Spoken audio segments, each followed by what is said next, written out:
नमस्कार। आपका स्वागत है दिल्ली लॉ फर्म में।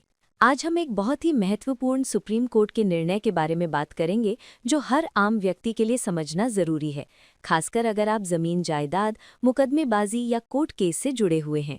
ये मामला है चन्नप्पा बनाम पर्वत तव्वा, जिसमें सुप्रीम कोर्ट ने ये स्पष्ट किया कि अगर आप एक ही विवाद को अलग अलग मुकदमों में उठाते हैं तो आपका केस सिर्फ तकनीकी कारणों से भी खारिज हो सकता है।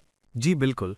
और इस निर्णय की खास बात यह है कि इसमें कोर्ट ने साफ कहा कि भले ही आपके पास अधिकार हो, लेकिन अगर आपने कानून की प्रक्रिया का सही तरीके से पालन नहीं किया तो आपको न्याय नहीं मिल सकता।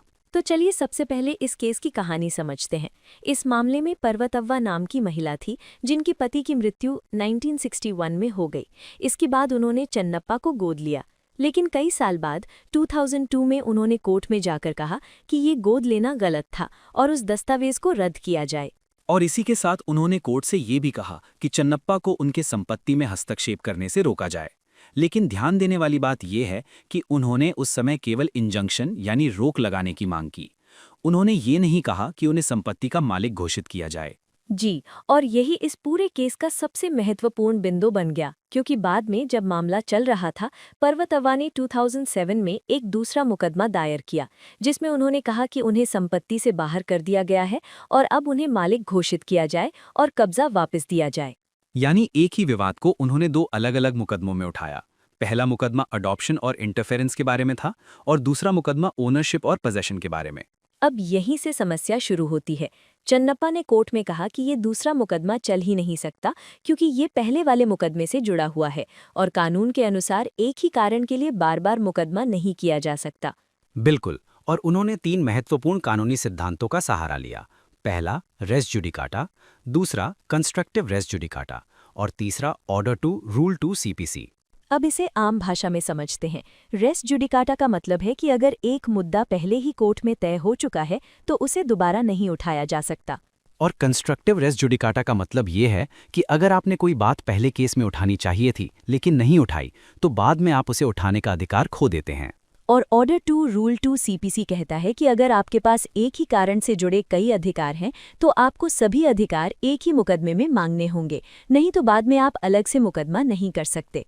इस केस में सुप्रीम कोर्ट ने पाया कि पर्वतव्वा को पहले मुकदमे के समय ही पता था कि चन्नप्पा उनके अधिकार को चुनौती दे रहा है, इसलिए उन्हें उसी समय ओनरशिप और पोजेशन दोनों की मांग करनी चाहिए थी।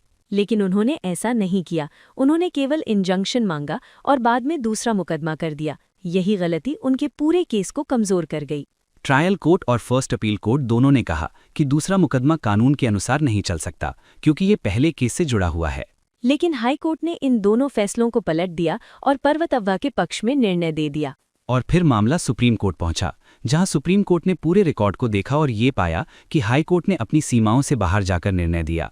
सुप्रीम कोर्ट ने कहा कि जब दो निचली अदालतों ने एक ही निष्कर्ष निकाला है तो हाई कोर्ट को उसमें हस्तक्षेप नहीं करना चाहिए था जब तक कि कोई बड़ा कानूनी प्रश्न ना हो। और अंत में सुप्रीम कोर्ट ने हाई कोर्ट का निर्णय रद्द कर दिया और पर्वतव्वा का दूसरा मुकदमा खारिज कर दिया। यहाँ एक बहुत महत्वपूर्ण बात समझने की है। कोर्ट ने यह भी माना कि पर्वतव्वा के पास संपत्ति पर अधिकार हो सकता था, लेकिन फिर भी उनका केस खारिज हो गया क्योंकि उन्होंने कानून की प्रक्रिया का सही पालन नहीं किया। यानी केवल सही होना काफी नहीं है, सही तरीके से केस लड़ना भी जरूरी है। तो आम लोगों के लिए इसका क्या मतलब है? अगर आप कोर्ट में केस कर रहे हैं तो आपको शुरुआत में ही अपने सभी अधिकारों की मांग करनी होगी। अगर आप ऐसा नहीं करते तो बाद में आप दूसरा केस नहीं कर पाएंगे और आपका केस तकनीकी कारणों से खारिज हो सकता है। दूसरी महत्वपूर्ण बात यह है कि एक ही विवाद को बार बार कोर्ट में नहीं ले जाया जा सकता। इससे कोर्ट का समय भी खराब होता है और दूसरी पार्टी को भी परेशान किया जाता है। और यही कारण है कि कानून में ये प्रावधान बनाए गए हैं ताकि एक ही विवाद को बार बार उठाने से रोका जा सके। ये निर्णय खास तौर पर उन लोगों के लिए महत्वपूर्ण है जो प्रॉपर्टी विवाद में फंसे हुए हैं, क्योंकि अक्सर लोग पहले एक छोटा केस करते हैं और बाद में बड़ा केस करने की सोचते हैं, लेकिन ये तरीका गलत है। आपको शुरू में ही पूरा केस तैयार करना होगा और सभी जरूरी राहत मांगनी होगी। अगर आप ऐसा नहीं करते तो आपका केस मजबूत होने के बावजूद भी खारिज हो सकता है।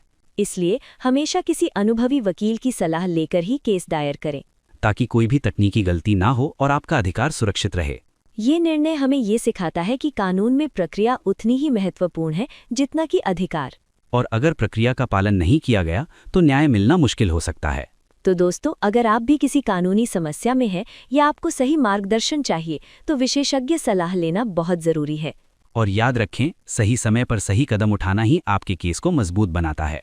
अंत में, अगर आपको इस तरह की कानूनी जानकारी और सहायता चाहिए तो हमारी वेबसाइट पर ज़रूर जाएं, जहां आपको हर प्रकार की कानूनी सहायता और मार्गदर्शन मिलेगा। कानूनी सहायता के लिए विजिट करें www.dellylawfirm.news।